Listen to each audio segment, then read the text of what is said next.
Good evening and welcome to the Village of Westmont Committee, the whole meeting for October 28th, 2010. I'd like to ask our clerk to take the roll call at this time. Mayor Ron. Here. Clerk's here. Trustee Emery. Here. Trustee Fleming. Here. Trustee Forsley. Here. Trustee Klebanow. Here. Trustee Scott. Here. Trustee Seneca. Here. Manager Searle. Here. Attorney Perez. Here. Economic Development Director and Assistant Manager Kimball. Here. Deputy Police Chief Gunther. Here. Fire Chief Trout. Here. Budget Analyst Parker. Here. Thank you. Please join us in the Pledge of Allegiance. I pledge allegiance to the flag of the United States of America and to the republic for which it stands, one nation under God, indivisible, with liberty and justice for all. Thank you. First item before us on our agenda this evening are the minutes of the Committee of the Whole meeting held October 14th and board meeting held October 18th, 2010. Any corrections to be reported to the clerk at this time? Hearing none. Moving right along, open forum. We have 3 open forum requests before us this evening. And the first one I'd like to call forward is Mary Kleinfelter from the College of DuPage in Glen Ellen. Thank you. My name is Mary Kleinfelter, and like I said, I'm from the College of DuPage. And I wanted to just talk about the item on the referendum for next week. And the College of DuPage is asking you and members of the community to support us in the no tax rate increase for the referendum. So what we're asking, the referendum is asking that the existing tax rate for the College of DuPage continue. And that tax rate will help support renovating existing facilities. So we have a library and our arts center and our physical education center, which are part of the agenda for the renovation. But one of the most important things is the Homeland Security Education Center. And phase 1 is completed. And by supporting the no tax rate increase referendum, we can move on to phase 2 and 3. And the Homeland Security supports several programs: the criminal justice, the fire science, emergency medical technician, and the paramedic. And it's going to be the only kind of facility of that type in the Midwest. So it's going to have supporting all those types of training for Homeland Security. The College of DuPage, as you know, has support. We serve 60,000 students in the school year, so it's about 30,000 a semester. We have community members that come in and use our facilities. We do have a regional center right here in Westmont. I'm sure you're probably familiar with it. So we're very proud of our facilities. I hear myself kind of echoing a little bit here, so I keep trying to move away. But I do have some information on this I'd like to just leave in the back that you can pick up. Okay. And I'd just like to know if you have any questions. Could you clarify the name is no tax rate increase referendum? Right. Can you explain that in further detail to perhaps clarify that a little bit more for us and sure. Those individuals here and those who may be watching this on their sure. TVs this evening? Yeah, and several years ago, I think it was about 2002, it was already approved for a tax rate to renovate buildings. This isn't for operations, this is for building and improvements, new buildings and new facilities over at the College of DuPage. And that is getting ready to expire, that rate. So what we're asking our community members is to continue with that rate increase. So this is no new taxes, it's keeping the same rate that you have and just continuing at that rate and continuing to serve. Okay. That. Very good. Okay. Thank you. Thank you. Appreciate your coming in this evening. Next we have Bill Baum, 240 and 300 West Quincy, Westmont. Yes, good evening. I'm Bill Baum, and I own the properties Excuse me, that... Mr. Baum, could you ask, before I get started, could you tell me what your home address is and not the address of your sure. I'm sorry. apartment building? Sure, it's 272 Oxford Avenue in Clarendon Hills. Okay, very I'm a good. half a block south of Ogden Avenue, which is, that's the dividing line between Westmont and Clarendon Hills, Very good, thank you. So, but yes, I'm also the president of the Westmont Landlord Association. We're a new association since the installment of the new ordinance.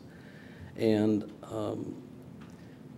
the ordinance is about to go into a new calendar year. And so we've had our landlord meeting, and there were a few things that we were looking at, and so we wanted to bring possible changes to the ordinance for the betterment. And so I sent an email to everybody, a courtesy email about coming tonight, and there's this question about our members, how many paid members we have. And I can't answer that. And the reason why is just like the village declined our request for the contact information of the landlords that are affected by the ordinance, we too have this privacy issue in that when we give a membership form out, we give them the option not to let us, to hold their information in confidence rather than sharing their information. So if I told you tonight, well, we have 20, 50, 100 members, you're going to say, okay, prove it. And consequently, the only way to prove it would be to give names, some sort of supporting information. And I can't do that because of the privacy issue. If 10% of the 15% of the the affected landlords would be sufficient, I guess that would, we could say that. It's an ongoing, we're developing. And in compared to all the other landlord associations, my gosh, we're just like infants because they've been in place since the 1970s, a lot of them. So we've got we've got lots to do. We're just starting out. We do have membership, of course, and but it's just that it's something that develops, and we're still developing. And so in any event, I just wanted to submit our changes to the ordinance because we felt that they would actually be beneficial for everybody, and so that's where we're at with this.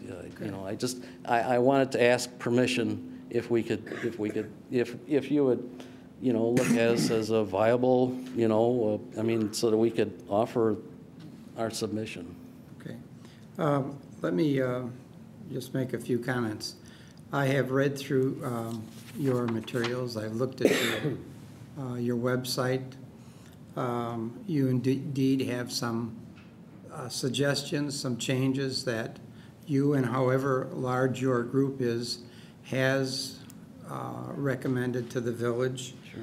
And I think that this is not the proper venue to discuss. Okay, sure. And that was another thing, those yes. items. Sure. I think in order for them to be discussed by this board in an appropriate manner would Sure. be for you to go to our village manager. Okay. And to request to become an agenda item so that all the information can be shared with board members before the meeting so that Sure. when it's discussed, we have all the background information that we need to direct our village staff as to what direction we want them to follow in taking your advice. Sure, I just did not know the procedure. Like submitting, in writing and all this other stuff, because this, it's something that you can't really discuss, so. But that's my suggestion, and And are there any final comments? As you are well aware, you're limited to 3 minutes. Yes, and- yes. No, if that's the procedure, yes, I'll That would contact be- Ron Searle and I'll bring Right. it into him, and, then we can go from there. Well, I appreciate, the opportunity. Okay, Thanks. Good night. Thank you. And next, we have David Scroll from 602 South Cass. I'm with Bill, and Yes. you've answered my questions, his questions, so we'll get back to you, I Okay. guess. And can I ask you, you're David Scroll, what is your, is this your home address listed on here? 255 West 55th Street. In Westmont. In Westmont. Did you get that for the record? Okay. Okay? Very good. Thank you very much, sir. Appreciate it. Moving right along, reports. I would just like to say at this time that we, on October 24th, had a very tragic fire in the village of Westmont in the Farmingdale Cove area. And 2 of our residents, George and Rosemary Husser, lost their lives in this home fire. And we're here to offer our condolences to the families for that tragic situation. We don't know exactly yet what caused the fire, but I would just like to say that we cannot be careful enough in our own homes, making sure that we have smoke detectors and CO2 detectors in very prominent locations in an attempt to prevent items like this, things like this from happening. So our sincere condolences to the family, and I'm sure if I asked our fire chief, Frank Trout, I don't see him here, but ask him to come up, he could give us a lecture for half an hour on some of the practices we should all be following for sure with fire and accident prevention. Thank you. That's all that I have at this time. Next, we'll call on our village clerk, Virginia Simsky. I just want to wish all the kids a fun and happy Halloween on Sunday. I believe the police have recommended that they can trick or treat from 2 to 7. Is that correct? The deputy police chief said it is. So get out there, kids, get lots of candy, have fun, enjoy the day. It's supposed to be nice. And you adults, you enjoy it too. That's really, oh, and I did want to tell everyone that the liquor license renewals have all gone out for 2011, and the business licenses have all been sent out. So we're way ahead of schedule on that, so That's great. that's a good thing. That's all I have tonight. And don't forget to vote on Tuesday. Thank you. Next, we have our Assistant Village Attorney, Anne Marie Perez. I don't have any agenda item to talk Okay. about at this point. Thank you. Thank you. Next, our Village Manager, Ron Searle. Thank you. Just an informational item for Monday night's agenda. We'll have the police department's presentation. That'll be on the agenda. That's it. Okay, thank you. Trustee items, start with Trustee Seneca. Thank you. There will be an Economic Development Committee meeting on Wednesday, November 3rd at 9 o'clock here at Village Hall. Also wanted to tell everyone, have a great Halloween. Be safe out there. Make sure you have a good line of sight with your masks and everything with the traffic. But have a great time, and that's all I have. Thank you. Trustee Ellen Emery. Nothing tonight, thank you. Okay. Trustee Bob Scott. I'd like to thank Mr. Baum for coming in tonight, and I'd like to thank his organization, or for them for starting their organization. I think we may be at odds with the apartment owners at times, but I think with them starting that association and banding together their owners, it may work out in the better for us and them, because we'll have more of a common dialogue and a way of speaking to each other on it. So I hope they continue, and I hope we're able to work with them on getting some of these problems straightened out. And that's it, sir. Thank you. Trustee Klebanow. A few things. My public information meeting, committee meeting that would have been this Monday has been pushed to November 15th. So everybody, I think, has already gotten the agenda and the change of date. I'm starting to hear from some of the people on it. So we're going to start at 6 o'clock on the 15th before our board meeting. November 11th is Veterans Day. Oh, yeah. And it's at 11 o'clock at Ty Park. So everybody mark your calendars, and hopefully we can see you there on Veterans Day. And Sunday, November 7th, is when we turn our clocks. Let's see, we fall back. So it's our daylight saving time ends. So I just wanted to remind the people, and I think if the clerk will remind everybody on Monday, because then we won't have another meeting until after all this is done. And I just really want to wish everybody a really happy and safe Halloween. It's one of my favorite times. I love the kids coming to the door. So be safe out there, and I'll look forward to seeing everybody on Halloween then. Thank you. Very good. Thank you. Trustee Fleming. Nothing this evening, thank you. Okay, thank you. Trustee Forsley. A couple things. We have an Administration and Finance Committee meeting on this Monday at 6 o'clock here in the room. And again, with Halloween, don't eat too much candy because I got to see you on Monday. That was to all your students? That's right. That's it. Thanks. Thank you. New business. Variance request 337 South Lincoln. Board to consider a zoning code variance request from Kenneth and Linda Ogen to reduce the supplemental side yard setback from 30 feet to 12 feet for an addition. Please.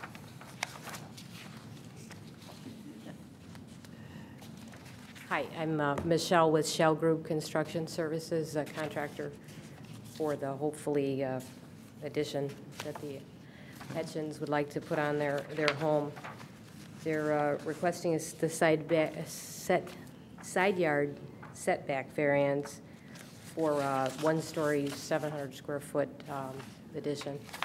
It'll be flush with the existing home, match the character of the area, and won't disturb anybody.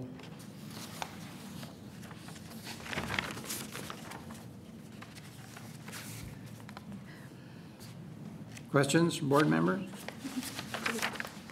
I have a question. And are you the architect? No. Okay. The only concern, I mean, I know it's going to go along the same side, so it's not going to be encroaching any further. It's just going to be taking the same length back.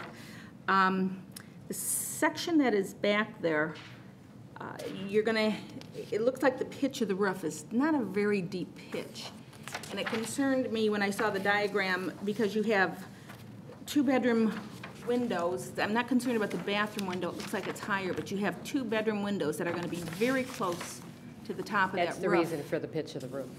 Yeah, but it's pitched very little. It's going to hold the snow. And I'm hoping that they realize that if we get these snows where you can get 6 inches and another week and it's not melting, it's going to be up into your window. So it's not the north side of the house, though, so that will melt.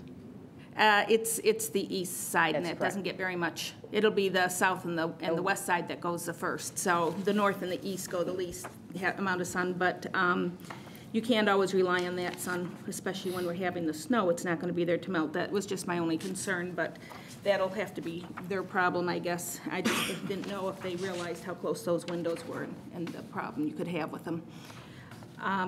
Other than that, basically it looks nice. I hadn't quite figured out on the plan the way it was done how you get in and out of your master bedroom if you have to go through the sitting room. But the sitting room, yes. Okay. I even had a magnifying glass because of the prints in here, so it looked like you went through. And you don't have a door exiting on your deck from your master bedroom. It didn't say. Okay, you just have the windows. So okay. Now the plan is up to you. I just was very concerned because usually a nice steep pitched roof, the snow can help slide off. The less pitch, it's going to try to hold that snow up there a little bit, but I would just make sure that it's weathered very well to hold that snow up against that area. I have no problem, so if they're staying along the lines they are right now. Any comments from any other board members?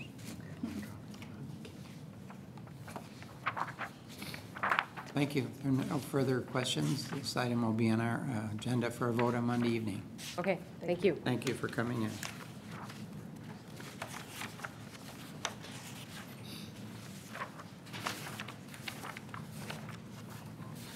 Next item, variance and fee waiver request, 400 and 402 South Warwick. Board to consider the following requests from Linda Cherbis and Julie and Vioro Tomasi.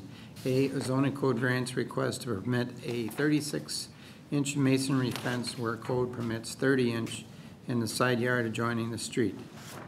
And B, request to waive zoning application filing fee. Hi, my name is Linda Cherbis, and I'm a resident at 402 South Warwick, and this is my neighbor Julia. Hi. Our property is located on the corner of Warwick and 55th Street, and the property is very close to 55th Street. So ever since we've moved there, we've always been concerned about safety, traffic, and the rushness of vehicles going by. Even though the speed limit is 35, there are many vehicles that do not abide by that speed limit.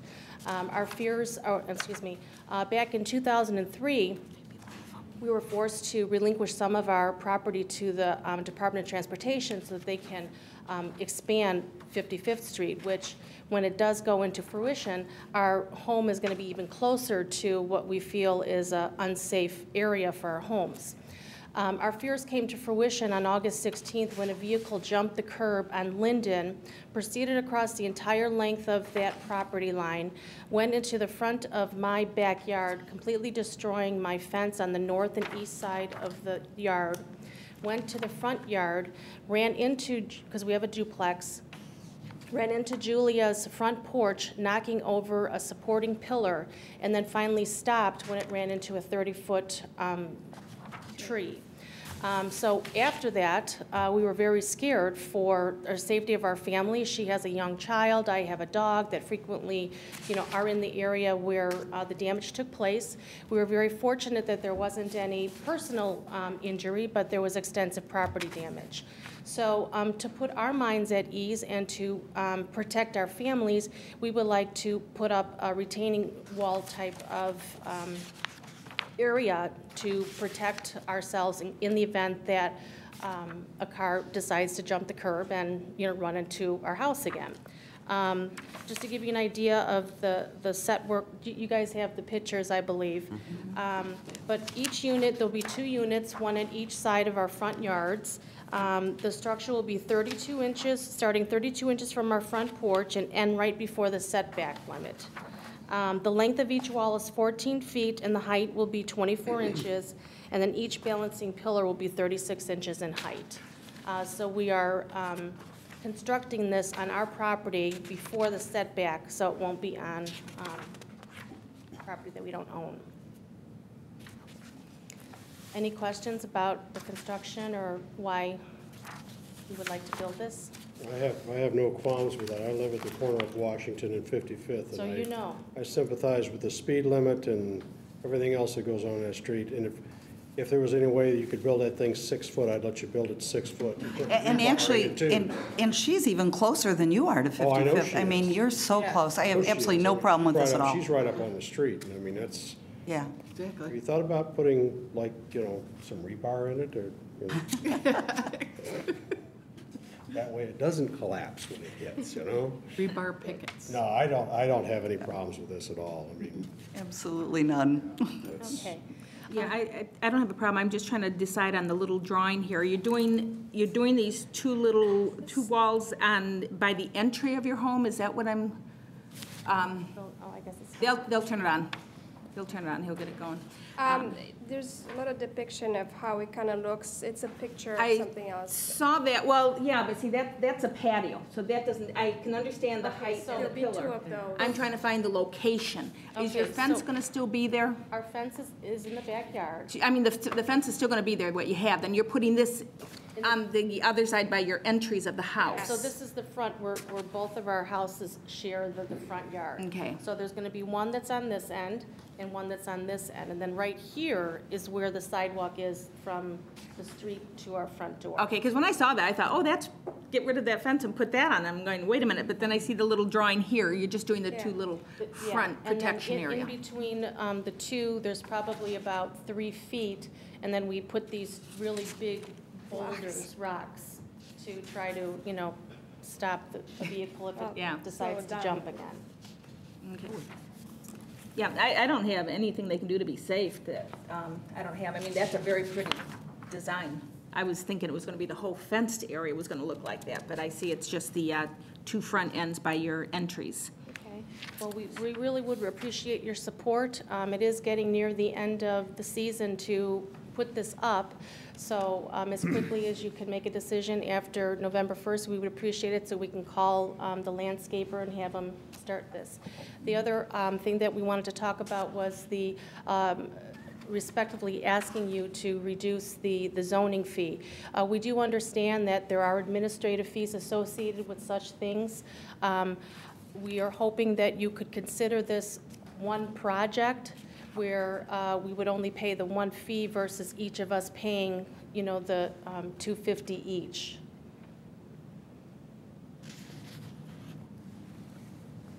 We can like to refer to the attorney, but my problem would be, and it's the board's decision in finality, but if we waive this for you and the next person comes in for a fence or the same thing, do we waive it for them? And the fees that we charge are trying to recapture some of the costs that the village incurs inspecting, you know, overseeing the plans and inspecting the construction of the project itself. So I certainly understand where you're coming from. I think that and I'm not an expert at how you go about administering this, but if it were seen as one project, we would only be charged $250 versus $250 each, and I think that we're being charged $250 each because of the way it's a multi-home or something zoning. I'm not sure. It's sort of unique in that it's just, you know, a townhome, and it's not a townhome subdivision. Yeah, but there are two addresses involved in this? Right. Yeah, but they're I in the same understand legal that. notice. Okay. But it's not I don't see a precedent if it's, I don't either. I don't see a precedent. I have no problem with it if we can legally do it. But you're asking to just, in other words, instead of 500 each. No, 250 each. Instead of 500, they're asking to pay 250. For one project. But I'm saying instead of the 500 each, they want to do the 250 each? No, it'd be 250 each. 250 each now. And they want to, okay. Well, it's being advertised, from what I can see, that they put in our packet as, there was just one advertisement. There was one square. So it's being shared as the two addresses, just like they share a common wall. There's not much of an inspection fee. I'd like to hear from building. Fred? I'd like to find out, it looks like you've advertised the legal notice as one block, so they shared the same legal notice. Yeah, I think the question is, it's two addresses. We can discuss with the village attorney and have an answer for you on Monday.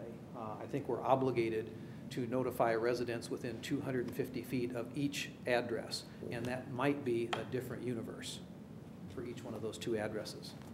But I think as far as the fee goes, that we can either waive that it's two separate fees because it's two part of one structure on two addresses. And, you know, I mean, it's like where Sue and I live. If when we install a fence around there, we don't have 100 people kicking in for the permit fee.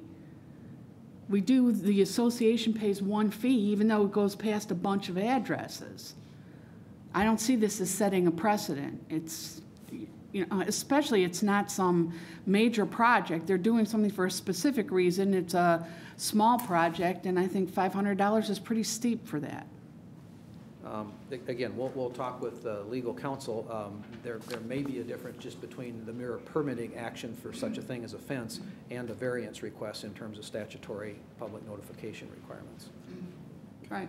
So we can find out on Monday if there's a problem, right? Will there be a charge for a permit fee for the, putting the wall up for the inspection? Yes. So, Probably $75. so that'll cover a little bit on the staff too for at least one inspection, one or two, probably to see what, because I don't know if they're gonna put it in the footings, if they're gonna have to have footings to put it down on so it doesn't shift on them, plus, so you'd probably wanna inspect the footings as well as the final project. That's what we do, trustee. The permit fees are set up to cover staff costs. But what we're talking about with the variance request is the cost of statutorily required publication and notification. Well, I just wanna make sure that our permit fees are covering our inspection fees, so that's why I said that. So right now, we're just worried about what hit building and zoning and and here for any of the notices that had to go out.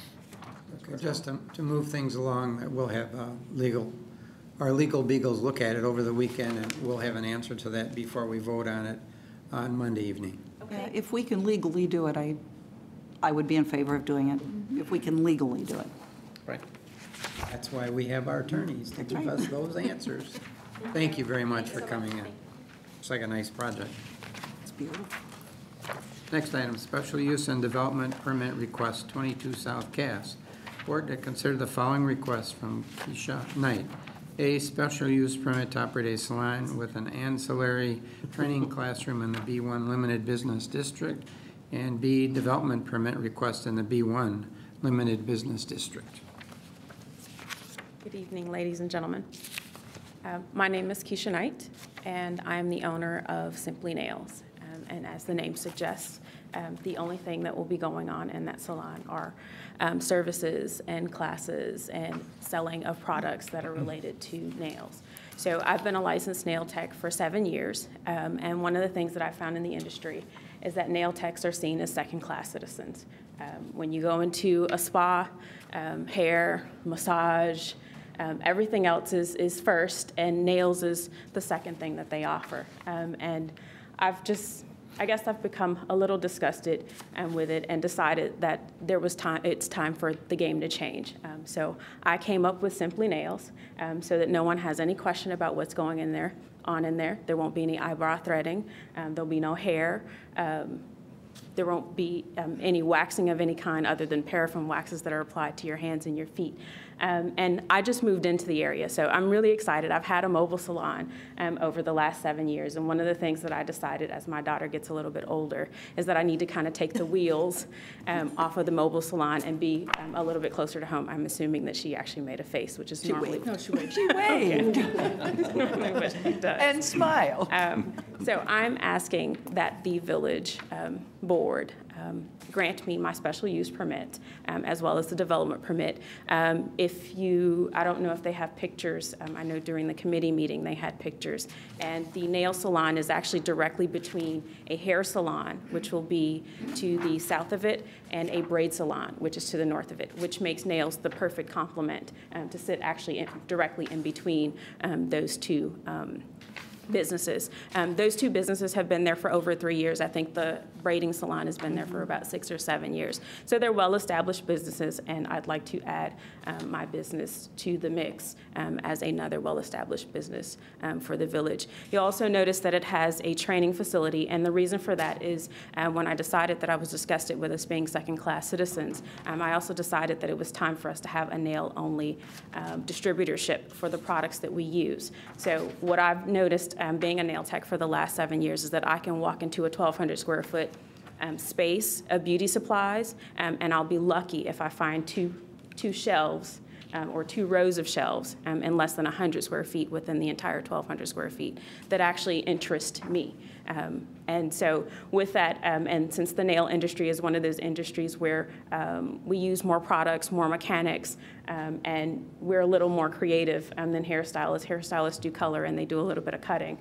But if you've ever seen some really creative nails, you've seen that they actually turn nails into canvases. And in order to turn nails into canvases, nail techs need the tools and the products to do so. And so my goal is to bring traffic to Westmont by adding the distributorship and actually bringing professionals into the area, which will increase foot traffic and hopefully additional business for the outlying businesses.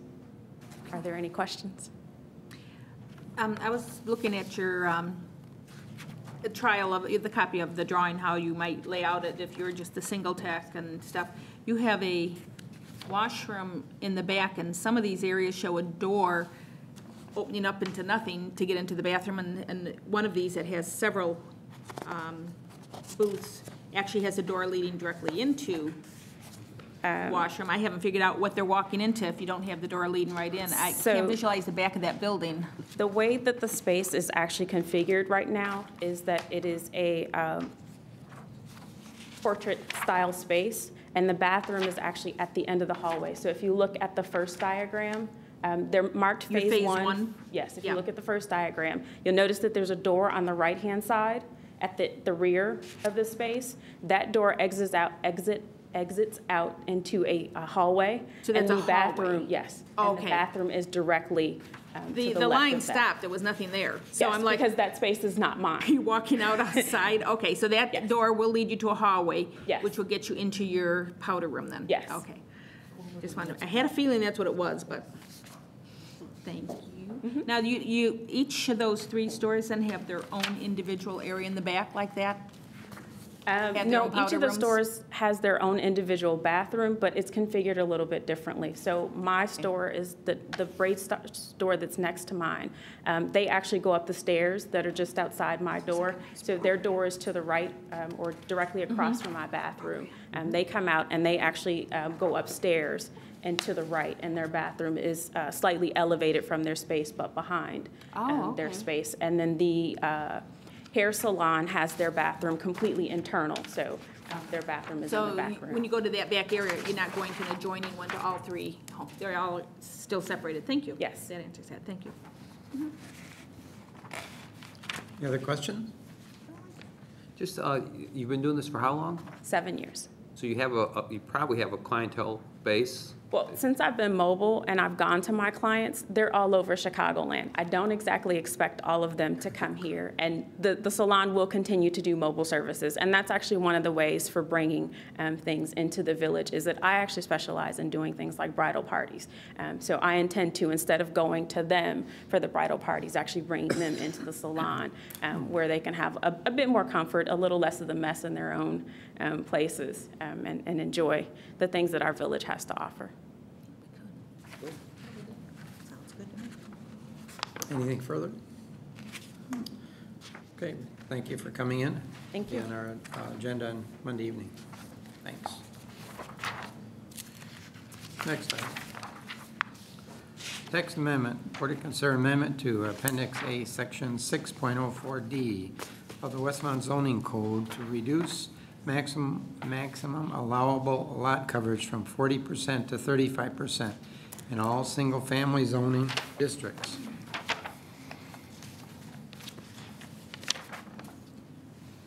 Right. Thank you, Your Honor.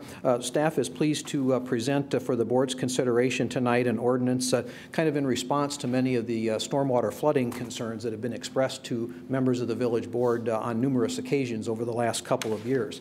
And I think born out of some recent committee activity, it was suggested that an ordinance reducing the allowable lot coverage in our single-family zoning districts would be advisable in an attempt to minimize adverse impact to individuals and citizens and businesses that have been affected by stormwater flooding situations in light of recent heavy rainstorms. So thus we are here this evening.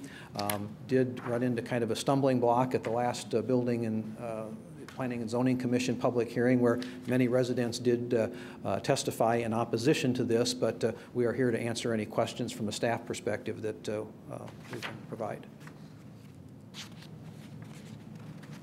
What were some of the, for the audience here and those people watching on television, what were some of the objections that the people in attendance voiced? Well, Your Honor, if I could summarize, many of the citizens expressed a concern that they were either at or slightly in excess of the 40%, and maybe many of them were between 35 and 40% now, so that if they wanted to further improve their properties, such as through the addition of a patio or a deck or, separate two-car garage or widening their driveway, they would be unable to do so unless called upon to go through the variance process, which, as we just learned in the previous discussion item, involves a filing fee and some other expenses to the homeowner. Okay. But I think I see some familiar faces in the audience. Some of those folks that did testify at the Planning and Zoning Commission are in attendance also this evening.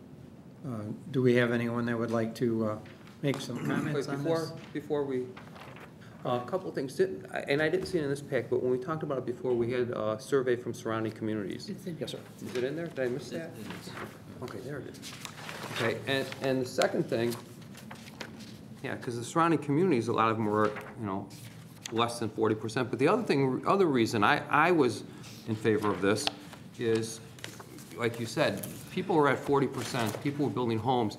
We had constantly people coming in, 41%, oh, I didn't know, 41%, 42%. And you had to have a special form to fill out, so they wouldn't do this, and you know, and that's been reduced. Everybody's pushing that envelope. Speed limit's 55, so you do 60, you know. So even if it goes down, you know people are gonna be pushing that envelope. So if they're at 40% right now, and you just said some people can't put on, they wanna expand, well, that means they gotta go above 40%. I mean, so everybody's pushing that, and that's, you know, that's one of the reasons I'm actually in favor of the 35%, because, yeah, are we going to give in a little bit? Yeah, we have been. We've been receptive to people that want to improve their home. So if they're 35 and they want to go to 37, we've been very receptive. This board has been very receptive to people that would like to stay in their home and improve it. So if it's at 40%, we've had the flooding issue. We've had the, you know, we've talked about that. But everybody's pushing that envelope, and I guess I'm getting tired of trying to hold it at 40. I mean, if it stayed at 40, then I would say don't come to us. I mean, if this doesn't pass, I'm saying I'm done. It's 40. 40 is almost like it's been a yellow light. Yep. So 35, like we talked about before, was to try to make everybody understand that when we say within 40, we mean within 40, not within 45. I mean, it's been one of the things that we've dealt with for a long time. And I mean, you know, people have asked for our help. We're trying to find ways to help them. And one of the ways that you do that is you take that push card away. I can better deal with someone coming into me and asking for a variance somewhere between 35 and going to 40 than someone coming into me that's at the 40 max now and wanting to go to 43, 44, 45. I mean, I have to echo what Trustee Forsley said. If it stays at 40, don't even bother to try to go above 40.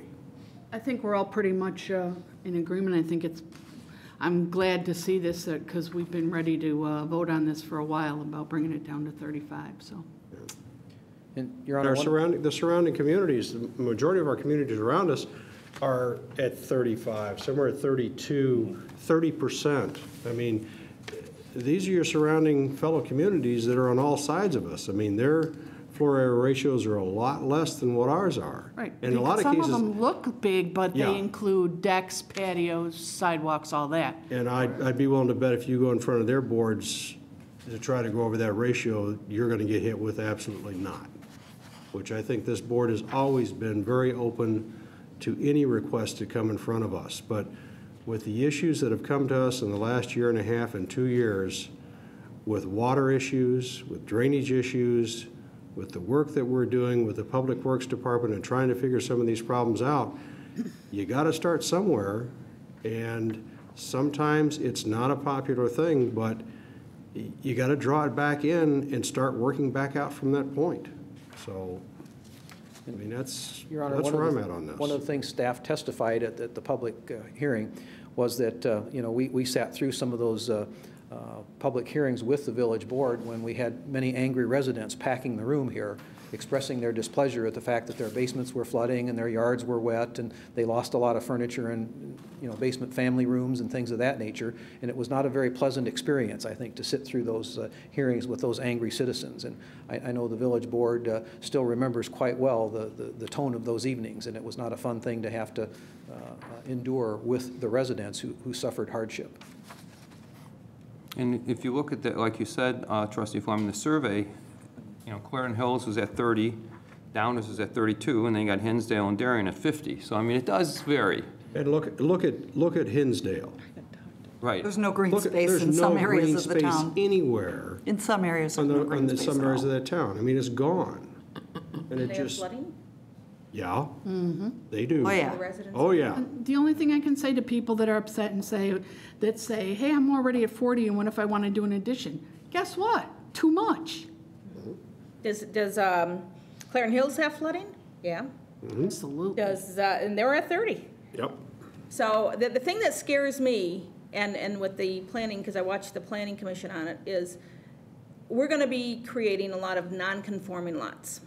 Now, some of these people who are coming in complaining of the flooding may be already at their 35 or 40%, and I don't think a lot of them even know it and realize that by pushing this means that they can't even put on a deck.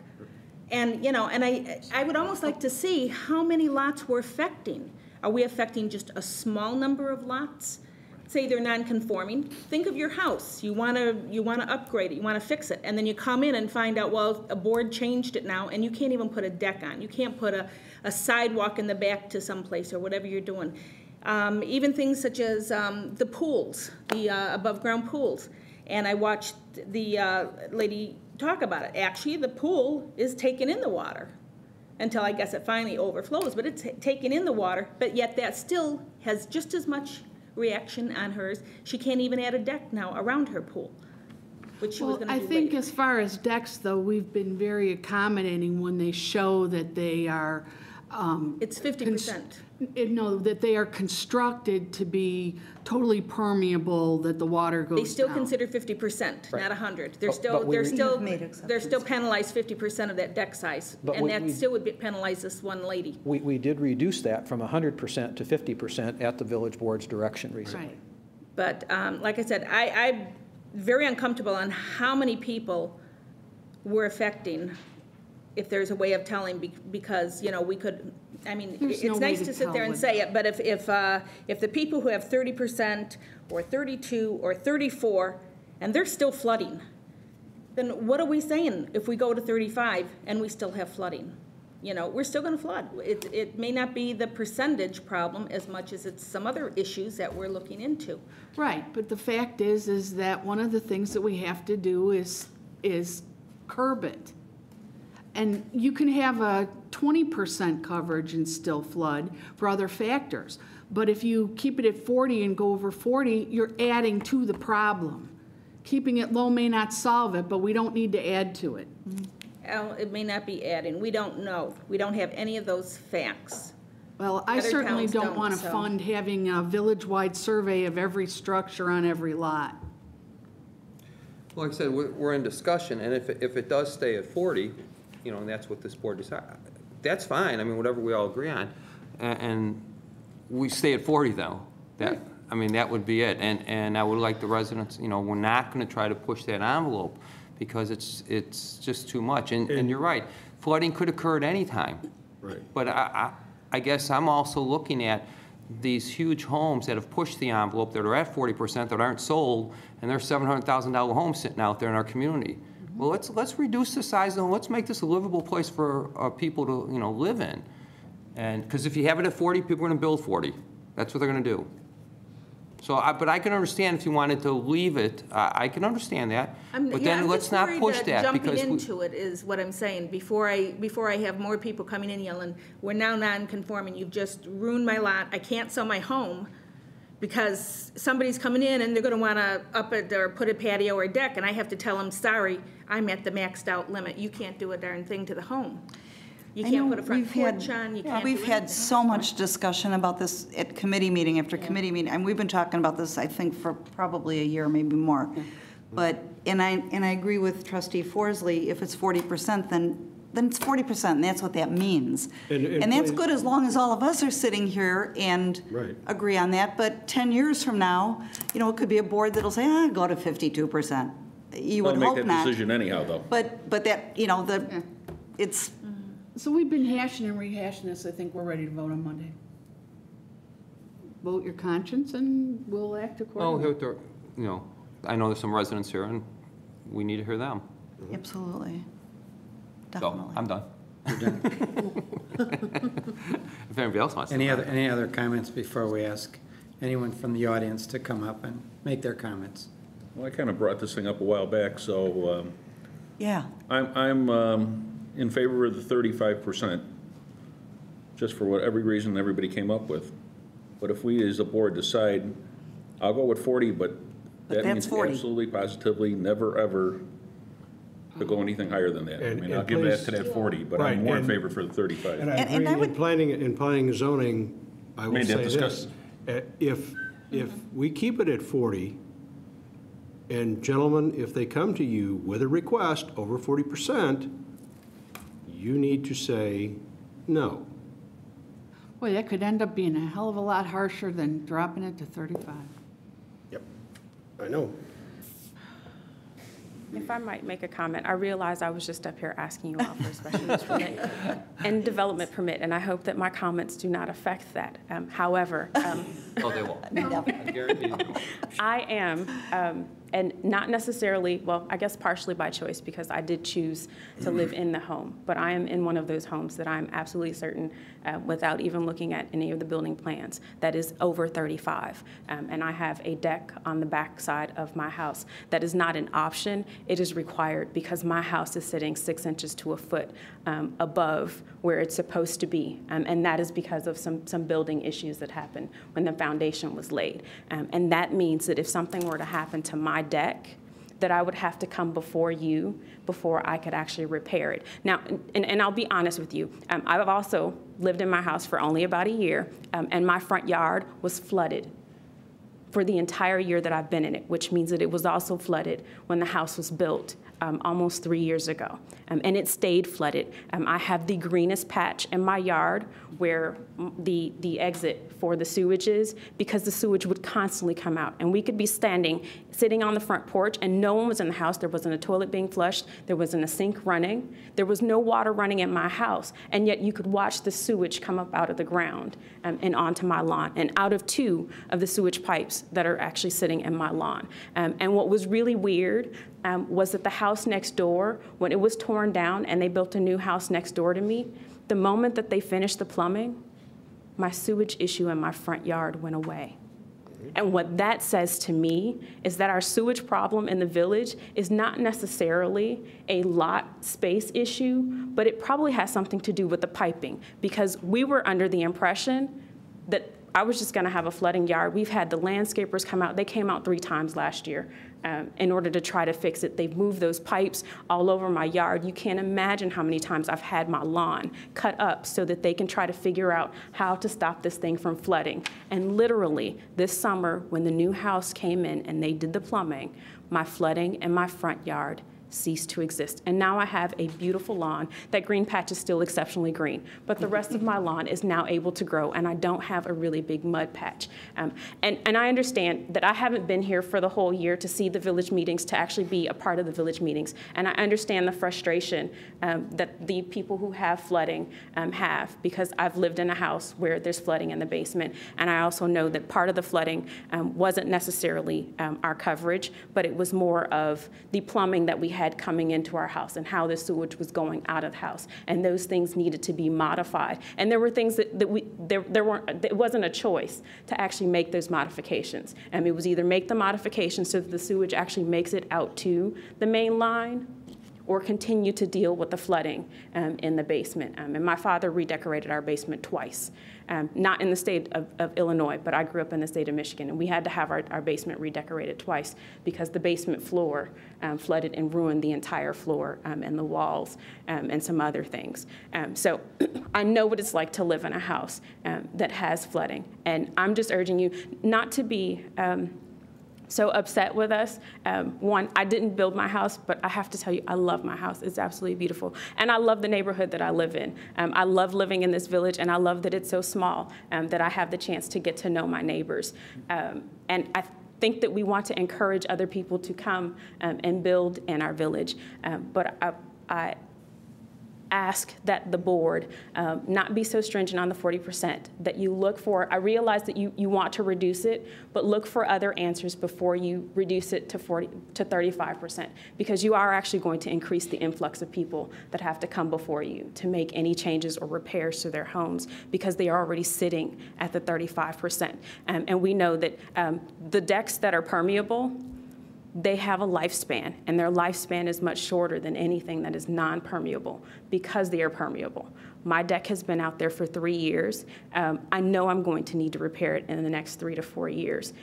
And based on this, I would not be able to touch it. I have a patio that's down in the back, my backyard, and that is permeable space as well. But based on the changes that you all are getting ready to make, I wouldn't be able to change it without actually coming before the board.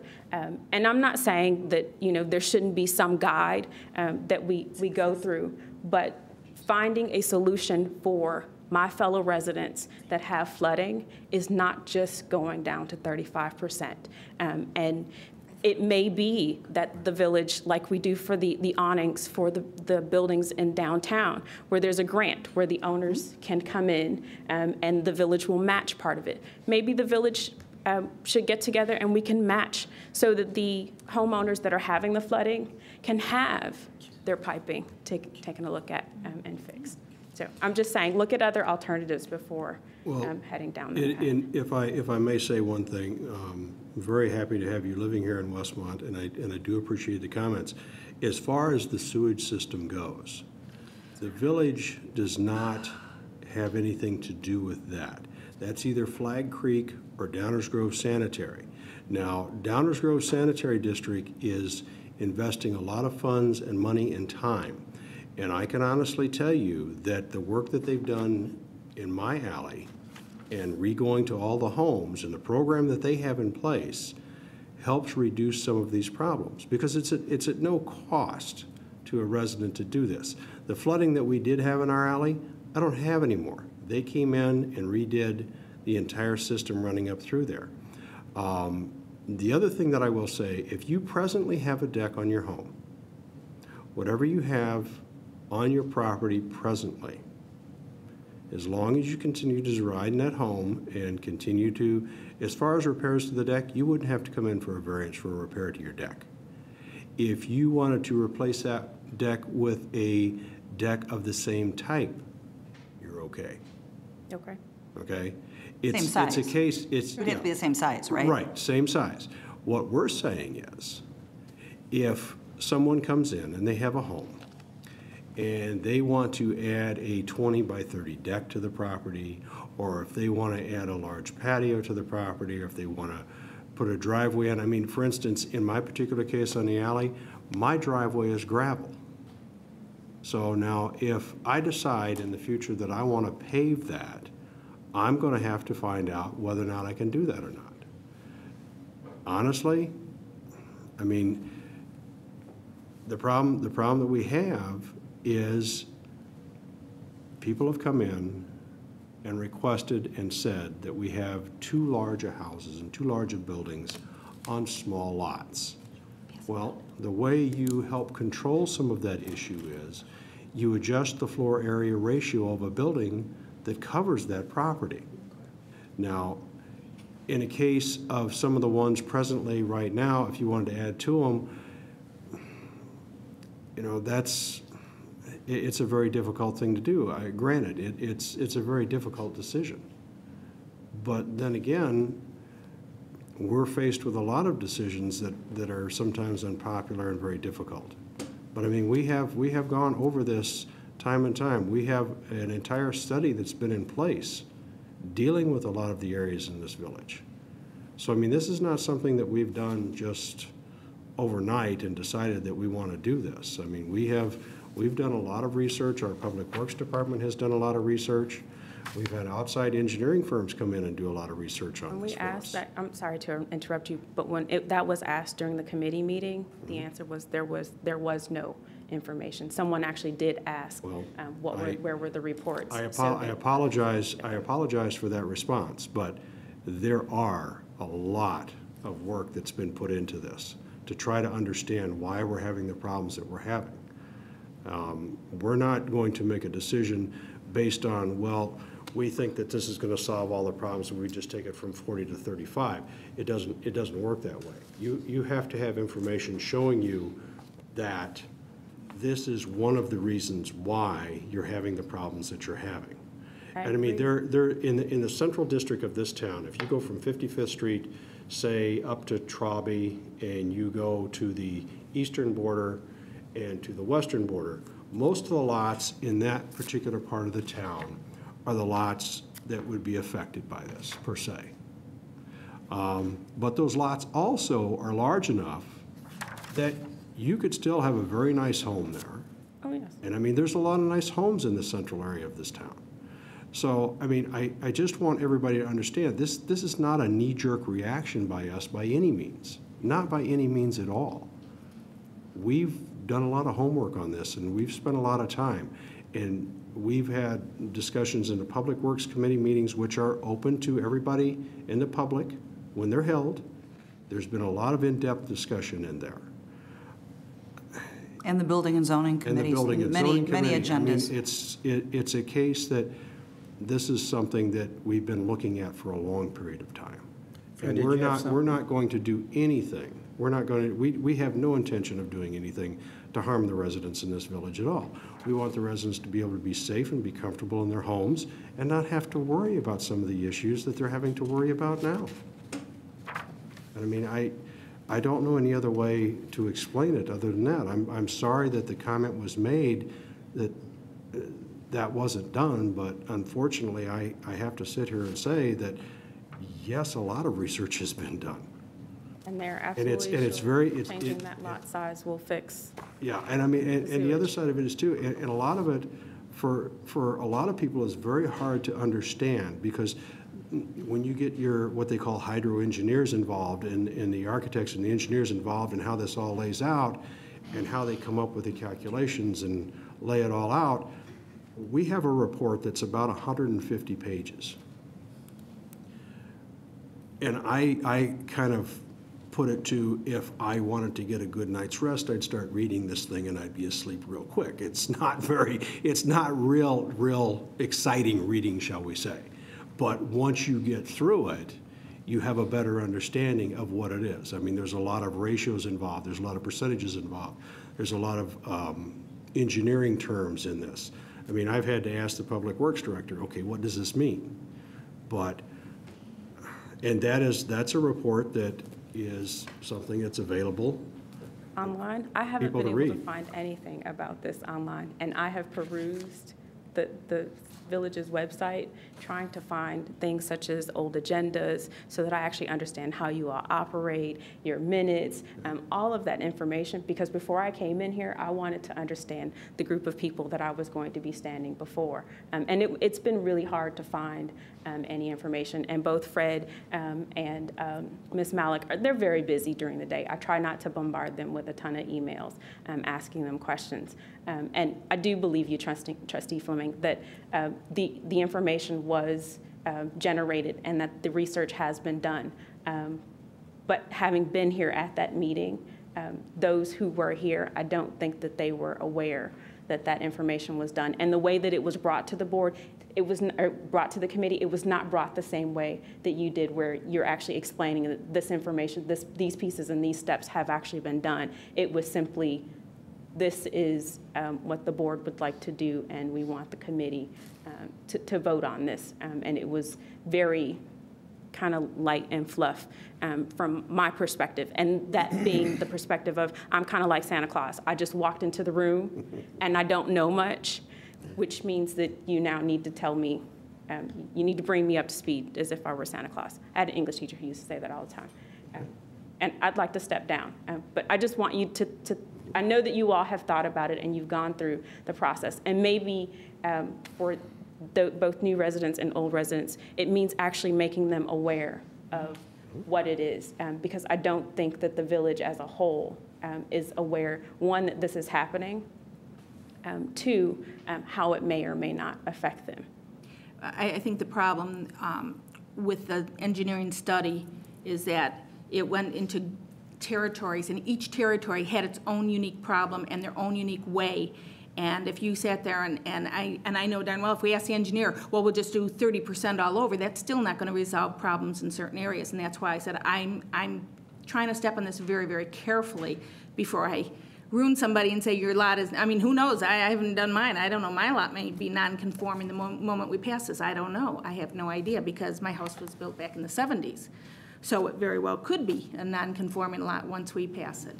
So long as if the board passes this, they're willing to be open, then I think that's fair for the residents. But if they're going to be really stringent and very strict for those of us that are already here, it's one thing for those that are new and coming in. I understand why you have to be strict because they are going beyond barriers that you all didn't expect. I could tell you this. If, and I'm speaking for myself, if we decide on 35%, that gives us a margin to work with, okay? If, and speaking for myself again, if we stay at 40%, I won't consider anything more than 40%. I just won't. I'd rather have you flexible than strict. I mean, I looked at you have a 5% variance in there that you can work with. But if it stays at 40%, any issue that comes to me that goes over that 40%, I honestly can sit here and tell you I'd vote no. Whereas I would be willing to consider something between 35 and 40% because we know that there's a variance and a cushion in there.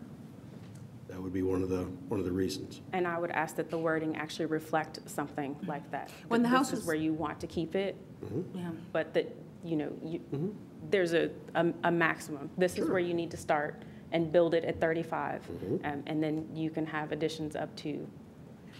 When the house was built next to you, the other house was torn down, and this became a very large house? Yes.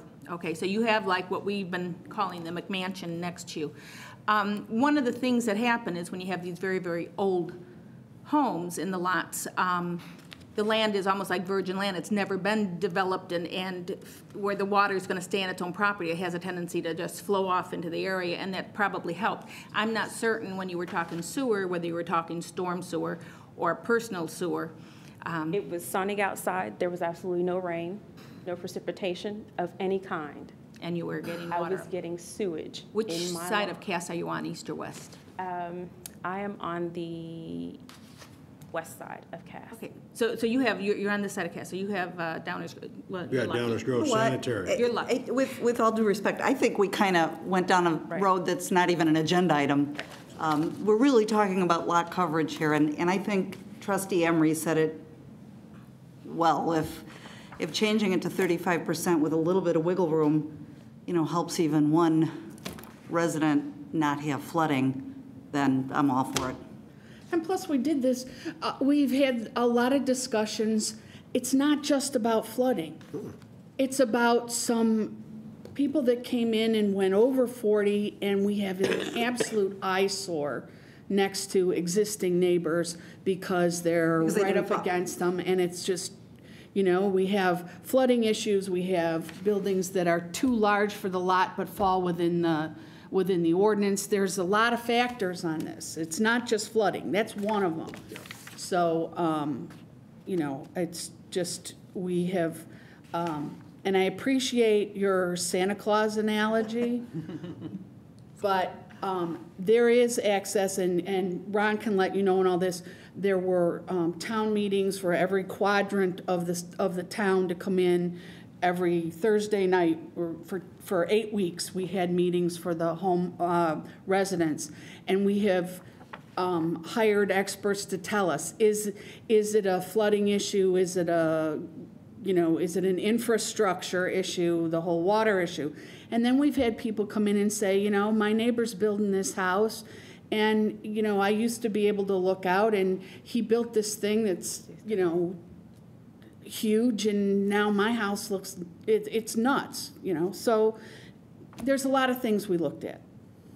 Understandable. I'm just saying that was not what was conveyed to those of us that were at the committee meeting. It was more just, it was for flooding. And that was a concern because I know that flooding can be fixed by alleviating sewage. But I think the Christopher Burke engineering report And if you go back, that village staff can tell you where to find these things. You can listen to all of the factors that went into, you know, downstream factors when we get to other towns, water, it's monstrous. And like Lee said, it will cure any insomnia you have, trust me. Your Honor, just a couple of quick points. Trustee Fleming made a very good point. Repairs to an existing deck are permitted so long as you don't enlarge the deck and increase the degree of nonconformity. Second thing, I'd like to kind of piggyback a little bit on what Trustee Klebanow said. You know, we are taking a much more stringent look at new infill development and tear downs and rebuildings. Village planning engineer Kim Nickel is thoroughly analyzing and making changes to plans in regard to stormwater implications for new houses or tear downs that are reconstructed near existing property. So without knowing the particulars of this lady's situation, it is possible that part of the reason the flooding problem was cured was because that new house did go up and was subjected to more modern stormwater zoning requirements under our more modern ordinances, where maybe the older dwelling was not. And lastly, just tying into what Trustee Emery said, the other quality of life issue that you know, maybe a non-scientific thing, is that how much green space do we want in our town? And I think we'll all agree that the more green space that we can see up to a certain reasonable limit is a desirable thing, and would certainly be a secondary benefit of this change from 40 to 35%. Okay. Joe? Yes. Okay. For the record, my name is Joseph Hernstrick. I reside at 224 East Naperville Road in the village of Westmont. I took the time to calculate out FARs for properties within my neighborhood, particularly within the Myers and Mares East subdivision in 1973. Because of the nature of East Naperville Road, the property in my neighborhood, and I don't know if I made enough copies. I kind of printed this out at the last minute. I tried to make enough for everybody. I hope I did.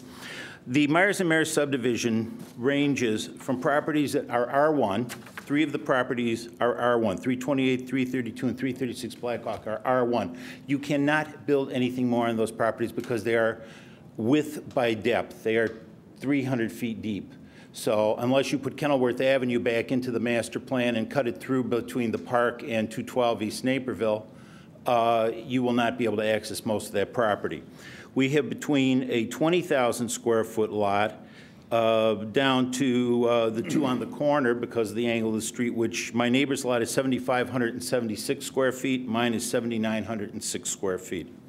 I took a look further up the block for 3 lots that are there right now. Now, these might be split into 2, but they are all R1 lots. Even one lot, when split in 2, will still be an R1 lot if you split it in half.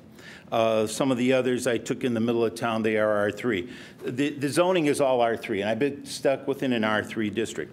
Have you guys ever calculated the FAR for your properties? You ought to do that, and it's very easy to do. You take your property record card, and they give you the square footage of the house and the square footage of the garage. You then go out and measure what's on your property, the other items on your property, such as your deck or your driveway, patio, sidewalks, and any other covered surface that is not a permeable surface. And you can calculate your floor ratio.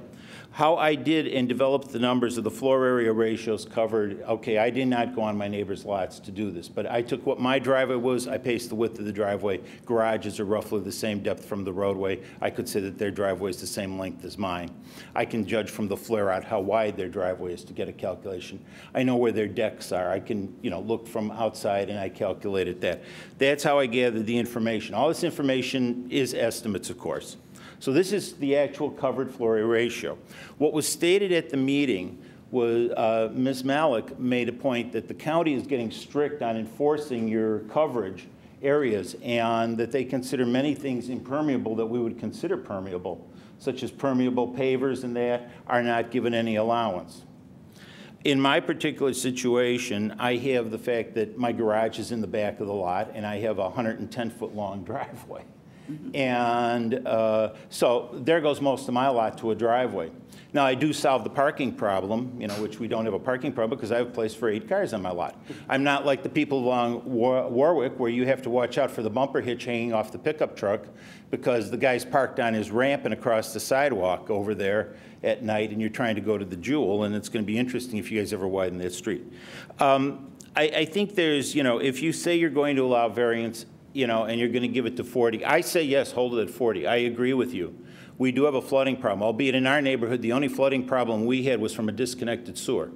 That during the construction of Black Hawk Drive, an engineer missed a connection at Naperville Road in Black Hawk, and the village did a wonderful job of reconnecting that, albeit it was a lot of technical things, and they got it to work and flow. With the sewer went flowing, nobody listened. I mentioned it several times, and one of my neighbors finally got on the phone, I guess, blew a holy fit through the village hall here one day, and suddenly things got going. So I guess I shouldn't have been so quiet and diplomatic. But this area has quite a bit of permeable surface. I mean, you're covering 3% of the property at Lions Park, and it has a retention pond. You're covering 100% of the Oak Tree Mall. It has a detention basin located in an apartment, or I guess it's an apartment building, or I'd consider it a townhome type structure, at 328 to 335 Naperville Road. Other properties have open space in the area. Some of my neighbors have got that. I just find putting a restriction that low, even though other communities have it, and it has to be evaluated. Some of these situations were created, by prior boards. The zoning was certainly made. You did not allow them to make 3 lots at the end of East Naperville Road at Naperville and Richmond, which if in the old days that would have been cut into 3 lots, that corner. You cut it in, they subdivided it into 2. That's good forward planning, and we do need to do the forward planning. But we also have to look at punitive measure, punitive things. If we're going to go and say, well, now I got to come in and file to do this. I mean, even if I want to put a walkway from my other gate, I have 2 gates on my property to the back of my lot. I can't put any material in there. Can't put any place, widen what little space I have covered in there now without a variance, without coming before the board. And going through all that additional expense. And frankly, it kind of puts the fate of the house in that design. I'm sure all 4 of those houses will be bulldozer bait. I know certainly mine will be when I leave. Probably the expense in that of trying to sell it, particularly if I were to leave today, I would just turn it into a vacant lot, get the reduced cost of the property, and pay the lower tax rate on it until the property values went up and I could sell it. Lots aren't selling. I looked at one house that's included in here. I looked at their property record card, and their assessment was $55,000. Their property assessed valuation was $55,000 higher than his asking selling price. So, we're not going to be doing a lot of development, and certainly for an 1,100 square foot house, which ours is 1,102 square foot house, I have nowhere to go. I can't go up because of the way the place is built. I can't go out because of all of this, because of where the garage is. The best thing is a bulldozer. And that takes away, you're going to get another big house. You'll get 4 bigger houses, because if I were to replace it, it would be at least with a single level house would be 1,600 square feet with the garage, and I come in under your area ratio with a small 10 by 10 patio in the back. I figured that out already. I'd be better off tearing mine down and building. But it certainly is doable to estimate it. There's Google Earth. I can't believe that there's no engineering tool that Google Earth could have gone and looked from Google Earth and look at the properties and see what the FARs are from that there isn't a tool to do that. Again, maybe there isn't. I know nothing about the engineering firm that did the work. I'm sure you guys usually pick decent engineering firms, but I did not, look them up, check their records, see how many of these projects they did before. I didn't do any of that. They may be very good. They may not be. And as I say, I know nothing about them. I started to read the study. I didn't have time. I was reading other things related to other more important issues. But if you're going to say that you're going to allow some people are going to be impacted by this to do anything, and you're going to ask us to bear an expense to do it, I find that to be somewhat unjust at that point, because I did everything within good faith, within FARs. I'm below the FAR at 0.4. I certainly stayed within that, never never pushed the envelope. Of course, I used to go 20 miles an hour when the speed limit was 20 miles an hour on Cass Avenue. And I know there were people, I think some people in this room even, who remember that when I do it at 11 o'clock at night when they're trying to go to shift change, like Mr. Trout, who's Fire Chief Trout when he's a police officer. I used to love the squad car line behind me. And I do follow the rules, abide by the village rules, ordinances, and actions, and have done so with everything. But it does make an impact on what I do with the existing property. So I want you to consider that at that point. And many other people, older people, may take that same viewpoint. Again, I'm in that older class. And again, this affects primarily certain areas. And if you look, we're at 23% gross for the area, and we don't even count the park. And the park has a big retention area, and it's at 3%. So they're not putting a lot of water into that park. The yards are big in that for many of the other lots, and this was just at a disadvantage. Again, you guys have to make the decisions. You have to worry about the flooding within the area. I mean, none of you guys were sitting on the DuPage Council when they violated all the rules about good urban planning and built DuPage County in the way that it's been built with almost 1 million people and filled everything in. I know there's a property on, I'm not sure, if it's Wilmette Street on the south side of town, but when I first moved into town, we drove down there just as a fluke, and there was a swamp there on one side of the road. It's all filled in now, and houses are built there. That was wetland. So many wetlands have been filled in, and this is a problem that for all of us that's been brought about by people who never bothered to read the last Whole Earth catalog, who never bothered to think about urban planning or study it in the past, and it's now incumbent upon you people to act on it. And I understand your opinion, but again, you know, think what it might, other impacts it might have on people willing to improve their properties and the effort they wish to make to do that. And thank you. Thank you, Joe.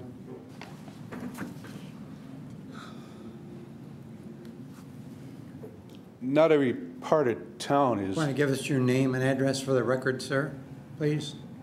My name is John David Svitak. I reside at 403 North Park Street, Westmont. Thank you. Not every part of Westmont is flooding. There were some good comments that were made at the planning and zoning by one of the commissioners that maybe you do need to hold a limit on 40%, and that there'd be extraordinary circumstances in which you would go above it. One of those examples is our aging population, which may need a first floor addition. That could be an exemption. Another comment was made in regards to maybe there should be a two-tiered system. Those parts that are heavily flooded, maybe 35%. Other parts, 40%. Maybe up to 45%.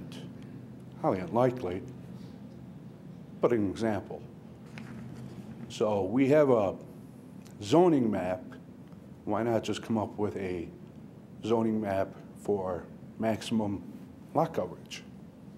So those areas that are under a moratorium, keep them at 35%. Those that do not have a problem, such as the new subdivision between Toyota and, I forgot, where Bob Scott lives. You mean the townhomes? Yes. Citadel on the Pine? Citadel? It has a more of a modern storm system. I can understand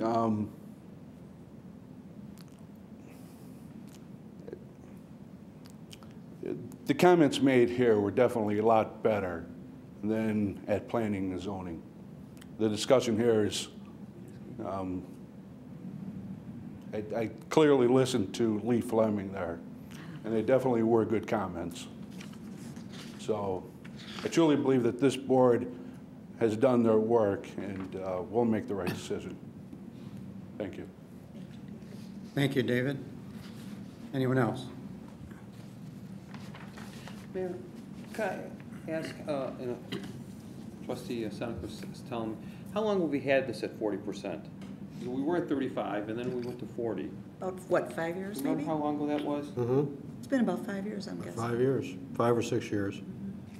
It's taken place in the time that Sue and I have been on the board, because there was a massive push for things, and We were getting a lot of variance requests. yeah, we were tear downs and getting hammered left and right. Every time we turned around, there was another variance request. So I'd say probably 6 years, 5 or 6 years. It's been at 40%. And it just... I thought it was long. Okay, so that was the reason we raised it. So reducing it, we may end up with that same situation again. You made a comment, Trustee Fleming, you know, you might even be able to live with somewhere between 35 and 40%. Right. Which I thought was a good comment. Right. I feel that it gives that cushion. Yeah. some wiggle Between the 35 and the 40%. We also have, you know, I think all of us have sat on this board long enough to know that we're going to treat each given situation. A resident in this town, they come to us with a hardship situation, which is what they go to planning and zoning. With a hardship scenario, that's part of what they go through. You know, but I still have to say, if it stays at 40, it will be 40, and that's it. There won't be anything above the 40 line. I mean, so, I mean, I'm willing to look at things between 35 and 40, but 40's it. That's I think it. there's a big difference when people come in between existing properties and tear downs. Right. The duplex situation on Burlington, for me, was a personal example of this. To have all of these houses that look a certain way and all this, and to build this monstrosity that will, you know, block light and sound to everybody around it, was a real impetus for me to say it doesn't fit, it's too damn big.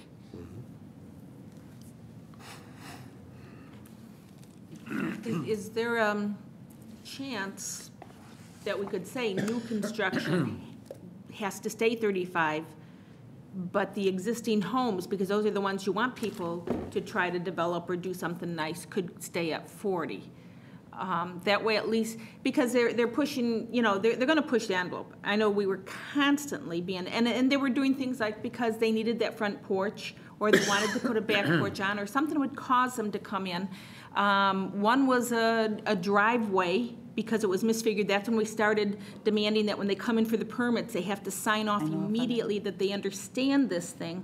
I think it's a lot easier to get a developer to come in, and when he builds from scratch and he sees he's got to stay at 35, now he knows his deck must be in there. Well, our problem has always been with the existing homes. Well, I don't want to... If you have an existing owner that has an existing home, they decide they like Westmont and they want to stay here, and they decide, let's take it to the most extreme, they're going to tear their house down complete and start from scratch. Now, does that stay in the 40%, or does that stay in the 35%? Well, the moment you tear down, it's new construction. I can't But see you're doing tiers on this, No, it didn't- especially because the 40%'s only been in effect for a nanosecond in the whole picture of residential Westmont. Mm-hmm. Hasn't been that long. The issue is that the public, or whoever comes in to do an addition, will be taxed on any variance that comes in now. Use it as a tax, but it'll be a fee. That's right. Will that hinder any new construction, or will that hinder any additions or patios? And maybe something we ought to look at is the patios, is 50% really fair? And when we're doing permeable surfaces or on a deck that has drainage that it goes through. Let's face it, if you're going to use a wood deck or one of those plastic decks that goes up there, all the water goes through. We're not covering anything that's not going to go through anyhow. So is 50% really fair at that point? As long as it's not sitting over a concrete slab. Yeah, if you're over Well, gravel, it's... why anything? So if this lady here has a 5 foot by 10 foot, and she wants to put in a 5 foot by 20 foot, all the water's going through anyhow. It's not sitting anywhere, it's just gonna go through like it would if there was no deck there at all. Right. Maybe the county's a little off on theirs, and maybe we have to look more into permeable surfaces to really see how they go down, to try and make it easier for people who want to put a deck in or who want to put a patio in. We can do that, and I think, you know, that would be a tandem and also be a different ordinance, but There's new things out there. We have to look at it too. If we're going to make some Definitely changes, we have to viable. be willing to change to make it easier for the public also. Which I think we'd be fully open to any change whatsoever, even if we drop it back. I think we'd still be open to any change. And I think the county is still trying to decide what they consider impermeable surfaces. They've got this new type of paver out there. I don't think they've even decided yet whether or not they're going to accept this yet. There's types of concrete out there now that is this way, and they are just, there's a lot of counties as well as a lot of townships in that are trying to figure out, you know, whether or not this is a viable solution or not. I mean, they haven't even come up, DuPage County hasn't even said, yeah, we agree with this. If we decided to use, let's say, permeable pavers, and we thought that it would be more than 50%, do we have to follow the county guidelines on this, or can we have our own? I think we can have our own. We can have our own. We have our own. Well, the county works about as fast as the state does, so I think we should be looking at it ourselves. We'll work faster at it, considerably faster. Could I just make one quick comment about like the decks? Yeah, let's go into the microphone. Just a quick comment about the decks and permeable surfaces. First, I know that Ms. Malik knows some things about the pavers and some of the county's issues about the fact that as they're used in these concrete surfaces, as oils and that accumulate on them, like for driveways, that they may be blocking up and they lose their permeability. But like under a deck, that area, if you would put down, required that if you're going to put up a deck, that people put fabric and pond stone or a rock base that on there, not put heavy layers of plastic that totally block everything. That would be a fair requirement that would allow the usage of that area to some higher percent, either 50 or even the 75% or 100%, you know, it's permeable surface. But that would be my comment, to make some sort of review like that and look at these other materials and find out what the issues are. And that was my comment about that.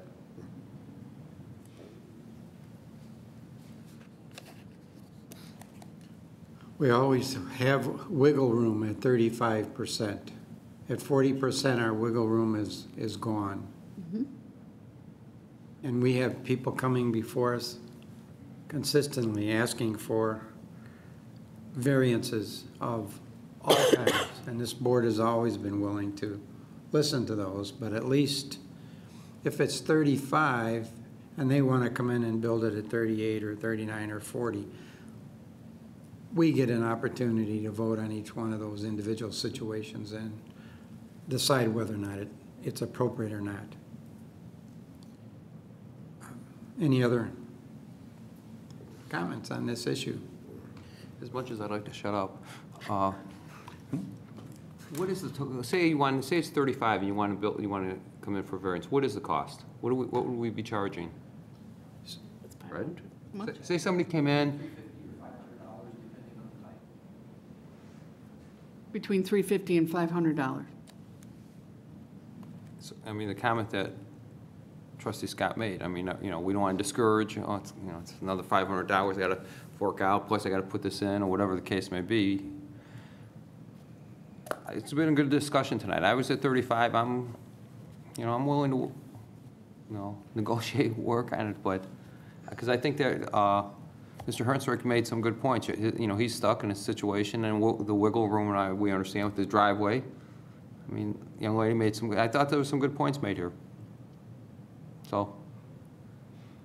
I'm going home and measuring my property because I have a detached garage with a Pat out there with a flashlight. I know. Any other comments? Okay, this will be on the agenda for consideration on Monday evening. Thank you. Next item, amend automated enforcement ordinance. Board to consider amendments to the automated enforcement ordinance so as to be in compliance with recent legislation taking effect January 1st, 2011. Good evening. Two quick points I want to make on the changes to the law for the benefit of the community. Two things that are proposed for the new legislation starting January 1st, 2011 are things that we already do currently in our practice. The first point I'd like to make is that every violation is reviewed by a law enforcement official, a police officer from the Village of Westmont, looks at all violations and approves them. And the second, and this has certainly been a point of contention with the public at a certain level, is what constitutes a violation. And the new change to the law will be that if a vehicle comes to a complete stop, even if they pass the stop line or a crosswalk, it will not be a violation, absent a pedestrian in the crosswalk. This is also something that we currently do in practice and have since the beginning. So those are the two things that I think the public needs to know moving forward. Questions? Of the number of tickets that are issued, what percent, if you have this information, are actually issued citations? Do you have any idea? I don't have the exact number, but the number is very low. For the amount of violations that Red Speed sends us, the amount of violations that we actually cite is extremely low.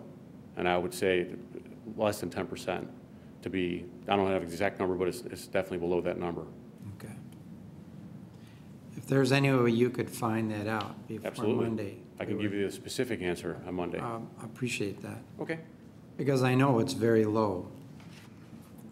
And we still get comments, not as often as we used to, but we still get them from residents, non-residents, people passing through, that it's unfair. Stand by the fact that we're doing it for safety and not for the money that the village is earning. And that can be indicated by the number of tickets that are actually issued. Absolutely. For the violations. I can give you a complete breakdown of the number of citations that we issue compared to the number that are sent to us for review. Very good. Thank you. Any other questions? No, I just want to make one comment, and that's when I went to the clerks conference in September and they were talking about that law and how all the villagers were going to, and I was very proud to say that Westmont already did that before it even went into effect or was thought about. So. Very proactive. It's pretty much the way we set it up when we enacted it. Right, right. They borrowed our idea. Thank you. Thank you.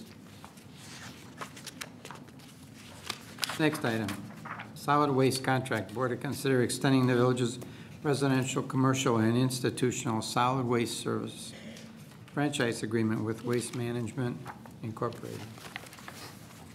Our current waste hauling contract is due to expire at the end of April, and we had a discussion at the October 11th Administration Finance Committee meeting about whether or not we should go out for proposals or consider extending the contract. Waste Management gave the committee a 3-year extension proposal, and it was a consensus at that meeting that the board members that were at that meeting that they felt comfortable with the extension proposal. And the purpose of this item on the agenda tonight was to bring that discussion to the whole board to confirm that level of comfort with the extension and to publicize the fact that we are going to extend the contract, as well as talk about the fact that part of our discussion at the committee level was how do we increase recycling participation. And since that committee meeting, we've been working with Waste Management on the development on some different alternatives to look at that. We've also been working on a draft survey. There was one in your packet, but since that time, we actually have 2 different versions, which I have circulated to the board. There's a longer version and a shorter version, and we would like feedback from the board on which version you think would be the best version to use, or whether or not we need to combine the 2 into some other form. So we want to draw attention to the fact that we are going to be surveying the community to try to find out how the public feels about ways we can, steps we can take to try to promote greater recycling participation. So we have that information that's been distributed to the board tonight, and I know there is a representative from Waste Management here tonight not necessarily to go into great depth about the presentation of the options, because as we talked about at the committee meeting, we'd like to get public feedback on that. We're certainly here to answer any questions, Jim Carl. So that's what we have for us tonight. Questions from board members? Just wanted to add on to what Mr. Ciro was saying, because at the committee meeting, we wanted the public to know what was going on. I mean, we talked about it, and we wanted everyone to know where we were at. And just looking at some of the options here,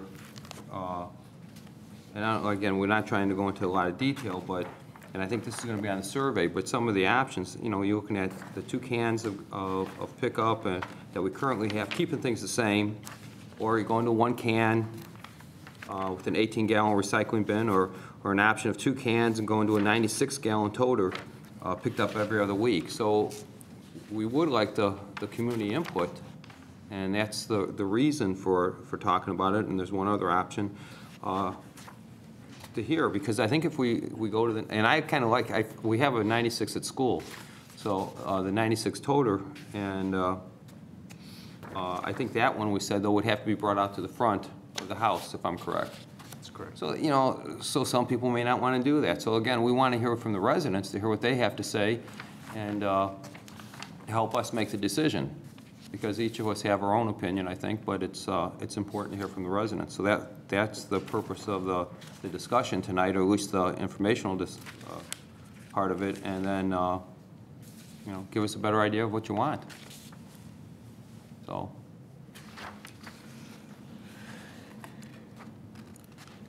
Comments? The survey, we hope to have out soon. Is that what we're doing, Ron?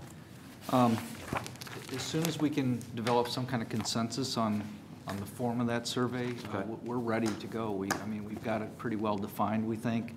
Waste Management has worked really hard in a short period of time to put pricing structures together with the different options.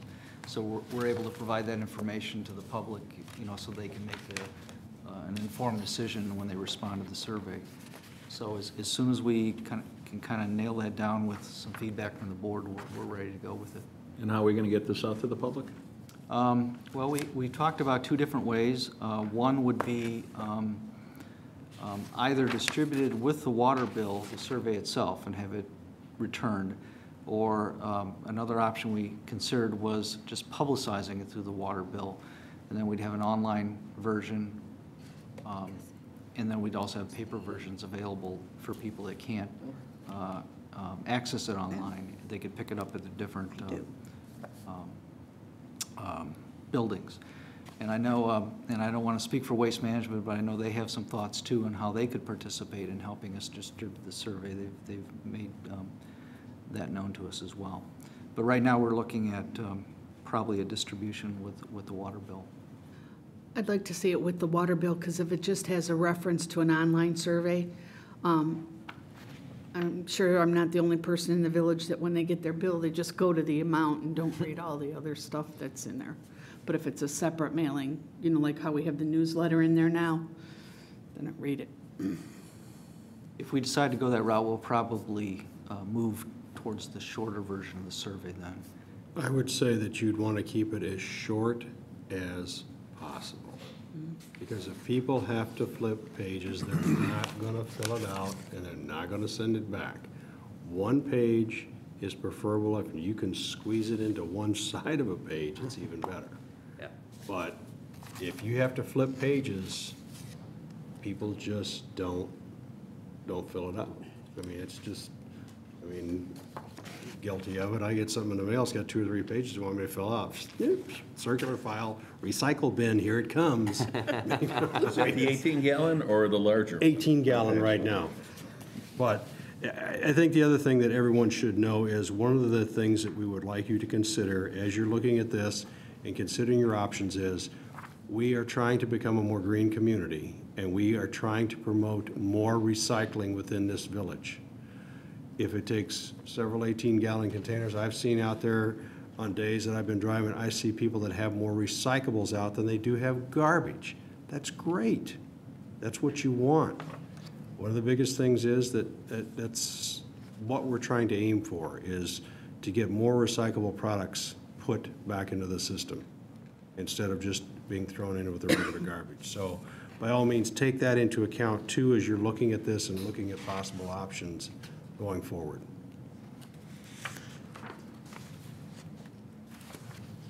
Any other questions?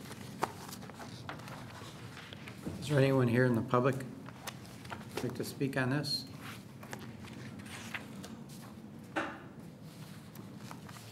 No, I'm sorry, sir. You've spoken too much already. No, this is You get very one quick. I topic. have been pleased, very quick, it will not turn it into a certain trustee's night.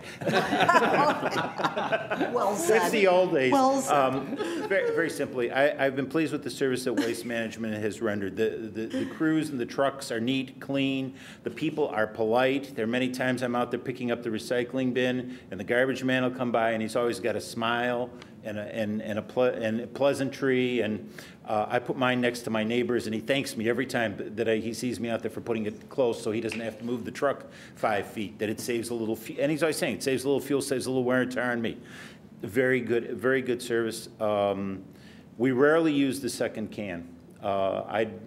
We usually use 1 can a week, and that can isn't even full. That had 1 bag of garbage in it. We usually have an 18-gallon, and I don't know what the small one is, 12-gallon, the short recycling bin. We usually have those both filled with recyclables. And I encourage people to recycle, and I totally agree with that. The more we can recycle, the more materials we can recycle, the more creative ways we can do it. I'd like to see something that doesn't relate to the garbage pack, but I'd like to see a more convenient electronics recycling than on weekdays. Particularly when you work, it's very impossible to get to. People don't have the time. It needs to be we need to have some weekend pickups, and also a hazardous, somebody to do a hazardous again. You know, I've got that old gallon of paint I'd like to get rid of. I don't want to do it improperly. That's all I had to say. Thank you. Thank you again, Joe. Bob Scott seemed to encourage people to come up with a nod. I did read the information that was provided on the village's website, and it did talk about an option of every other week on the recyclables. I'm not too keen on the idea of not having garbage pickup every other week. I think it'll be It's more only of a... recycling. Correct. Yeah, not the garbage. Garbage would be picked up The- weekly. Correct. Even on the recycling side, every other week, I think it'll be more of a health hazard than, I think you ought to keep it at a weekly basis for both programs. I don't think the price difference between the 1 can and the 2 can wasn't big. What was it? If you could refresh our memories, please.